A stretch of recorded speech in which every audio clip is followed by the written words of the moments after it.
You are looking at Julian's pronunciation guide, where we look at how to pronounce better some of the most mispronounced words in the world, like this other curious word. But how do you say what you're looking for today?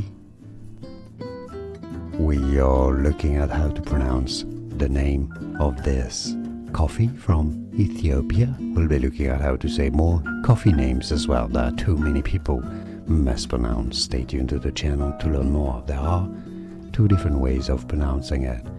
I believe locally in Africa it's said as Yirgacheffe, Yirgacheffe, Yirgacheffe. Now in the UK in particular it's often said as Yirgacheffe, Yirgacheffe, Yirgacheffe or Yirgacheffe.